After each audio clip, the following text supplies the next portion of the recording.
Welcome back, Sparsha. Hello. Well, session 5 is a topic that has been probably on everyone's minds over the last 3 years. Tell us more. Oh my goodness. It's coming out of the sessions on the environmental impact and then going into this one, right? And showing the deep connection to eating meat and dairy and how it's a driver of pandemics. I think I want to make sure that students feel okay. This is really, I think, showing students just how pervasive this issue is. One of the articles that we'll be focusing on, that students will be reading and that I will be talking about in lecture, talks about co-benefits between health and environment. And actually, when we include the benefits that come from reducing our meat and dairy consumption, it really is one of those sorts of no-brainers, right? That we should be making this shift over time toward plant-based foods. But the other part of this, so there's infectious diseases, and we'll talk about why factory farms are a driver of the emergence of infectious diseases, pandemics. But we'll also talk about antibiotic resistance. This is something that a lot of people don't quite understand.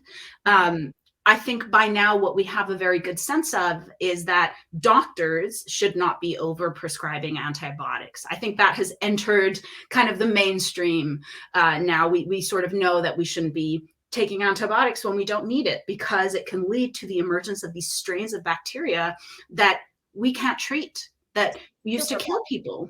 Right. Yeah. But globally and in the United States, 70 to 80% of all the antibiotics we produce on this planet are given to farm animals.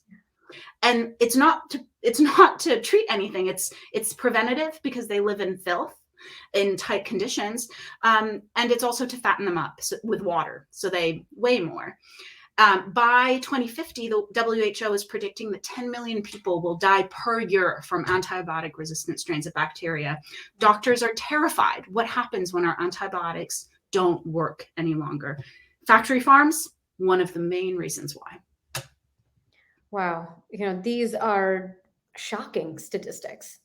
And I really hope that the students will have the resilience to be able to bear through all of the reality that's going to hit home as these sessions move forward. But obviously session 5 is going to be a big milestone, because zoonotic illnesses, infectious diseases, pandemics, endemics, all of these things, I mean, it just feels like it's becoming normalized, right?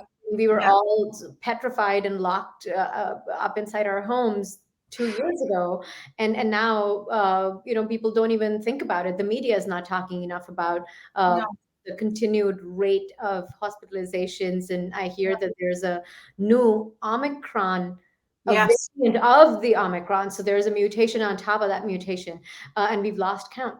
Oh my gosh. Yes, so session 5 is going to be quite an intense one. Yes. Wishing you all the best, Sparsha, and we'll see you for session 6. Thank you so much. See you then.